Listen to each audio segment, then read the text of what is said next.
Senhora Presidente, senadora Marta Suplicy, senhoras e senhores senadores, vencido o período de crédito para a arrumação da casa, a que tem direito todo governante que inicia o mandato, eu creio, caros colegas, que é hora de apenas começarmos a nos debruçar sobre os saldos e o desempenho do governo da presidente Dilma Rousseff.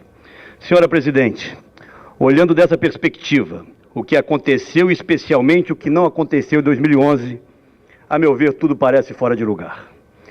O principal, a população vendeu-se à ilusão de nova versão do espetáculo do crescimento, um sem número de obras faraônicas e a continuidade das benemerências tradicionais do Estado Nacional. Vendeu-se, acima de tudo, a imagem de uma gestora implacável e impositiva, que por si só seria capaz de tomar heroicamente as rédeas do país e transformar em realidade os tantos sonhos prometidos em vão. É a mesma presidente que recentemente nas páginas da revista Veja navega impassível e equidistante em meio às trovoadas e à verdadeira tempestade que se forma à sua volta e aos poucos engolfa e paralisa o seu governo. Para onde quer que se olhe, o cenário é desolador. Se não vejamos, na economia e no crescimento. Na economia, alcançamos o impensável. Deixamos de liderar o processo de crescimento da América Latina e na contramão dos nossos vizinhos. Puxamos, senador Aloysio, o desempenho de todo o continente para baixo. Não há outra definição. Nossa posição é irreconhecível, à frente apenas de Guatemala e El Salvador. Na América do Sul, acreditem, fomos o país que menos cresceu. Só agora, ignorando tantas e reiteradas advertências, o governismo esboça as primeiras e tímidas ainda reações ao gravíssimo processo de desindustrialização em curso no país. Veja o que está acontecendo com a indústria de transformação, que já chegou, sabe, o senador Zezé Perrella, o ex-senador e governador Eduardo Azeredo, que já chegou a responder por 26% do PIB. Caiu para 16% em 2010 e para 14,6% em 2011.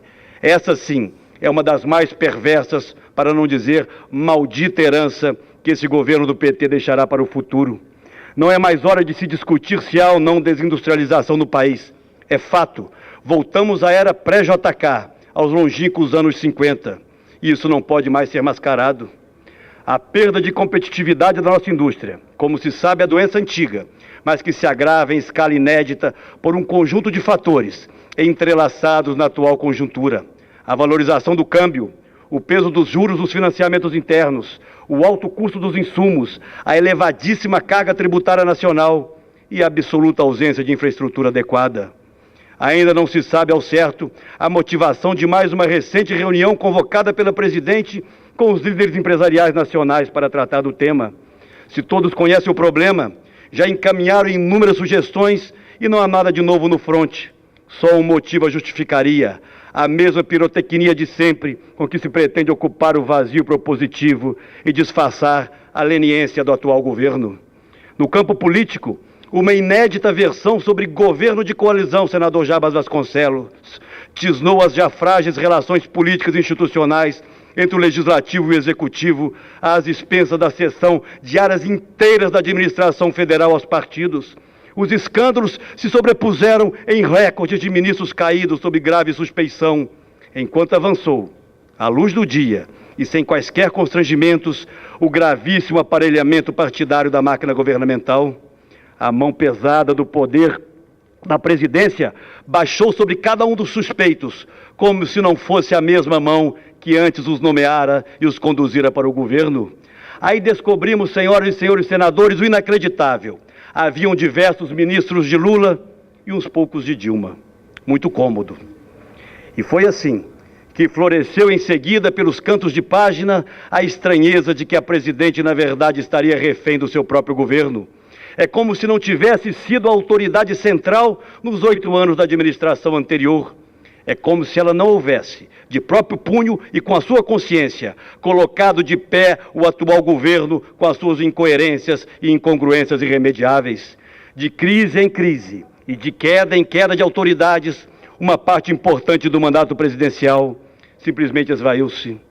Perdeu-se, senhoras e senhores senadores, o momento mais propício, de popularidade em alta e de expectativas intactas, para aprovar as medidas necessárias de ajuste e encaminhar reformas que exigiriam alto capital político.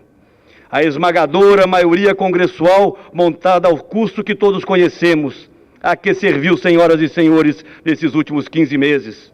Eu respondo: serviu para aprovar um sem número de medidas provisórias que aqui chegam a cada dia, sem o mínimo respeito ao preceito constitucional da relevância e urgência que deveria orientá-las. Aliás, a falta de respeito ao Congresso, que contou com a reverência obsequiosa de muitos de seus membros, se transformou em marca registrada das atuais relações entre o Executivo e o Legislativo. E a grande questão que se coloca é: onde estão as grandes iniciativas?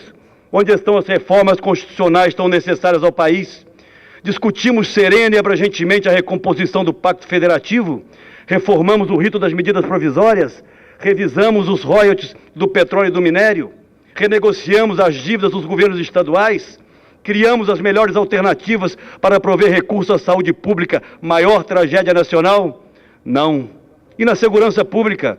Hoje mesmo, o Ministério da Justiça anuncia o cancelamento do programa das UPPs, anunciado também com grande alarde no final do ano de 2010, exatamente no momento em que recrudesce a violência em várias regiões do país.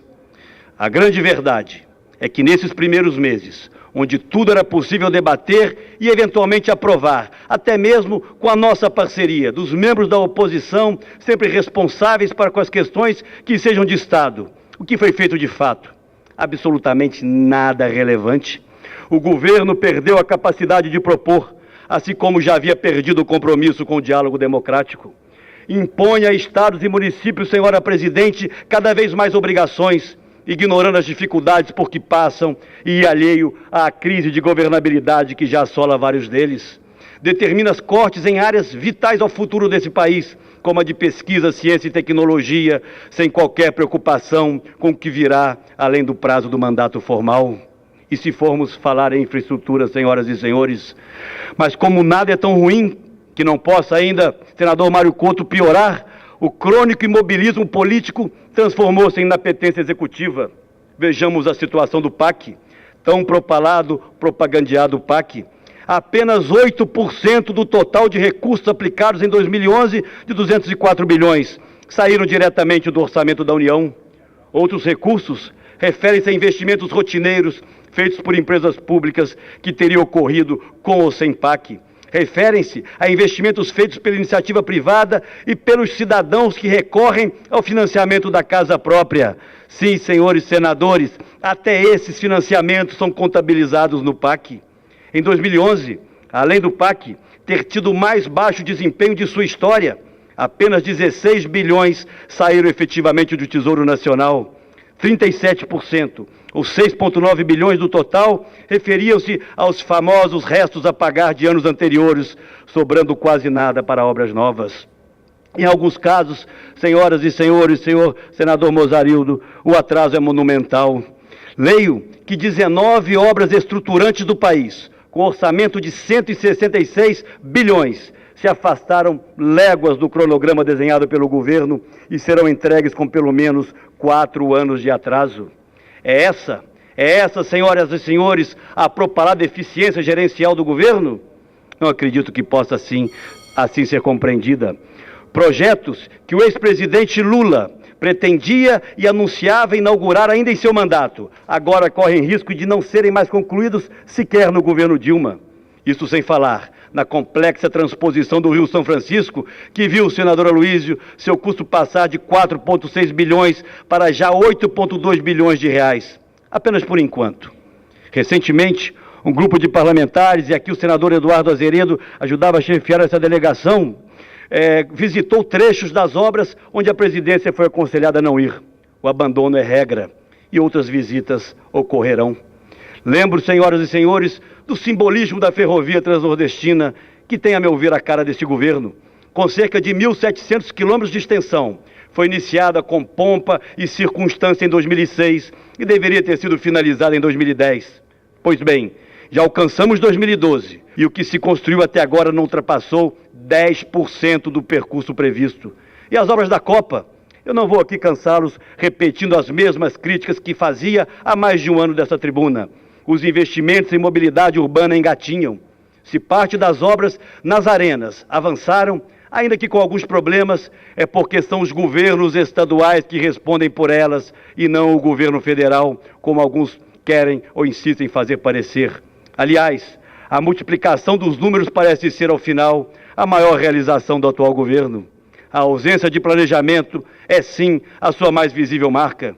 Orçamentos bilionários servem apenas como piso inicial para dispêndios que acabam de por se mostrar gigantescamente maiores.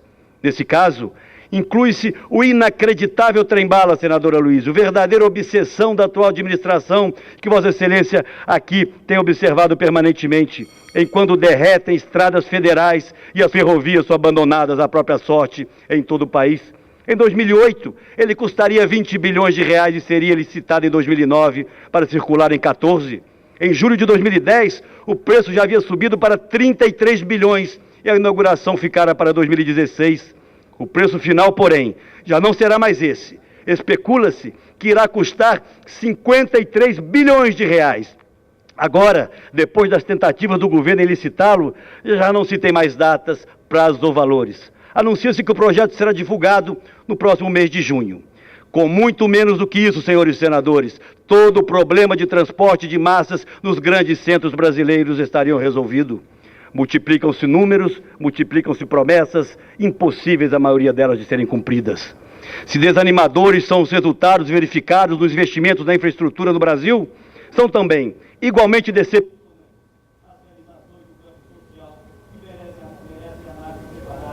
Em outra ocasião, eu aqui estarei para fazê-la.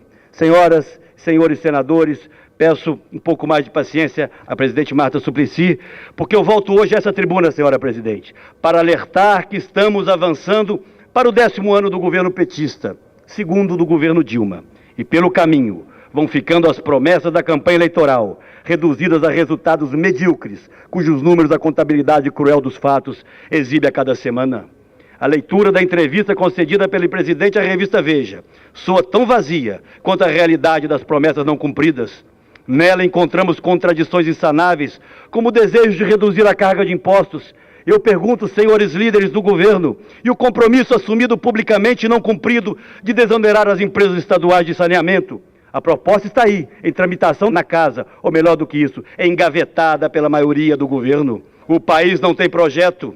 Responde estritamente às emergências, institucionalizando o regime do improviso. Acumulamos um sem número de medidas paliativas, quando a hora exige reformas profundas, corajosas, estruturais, capazes de remover os entraves ao desenvolvimento.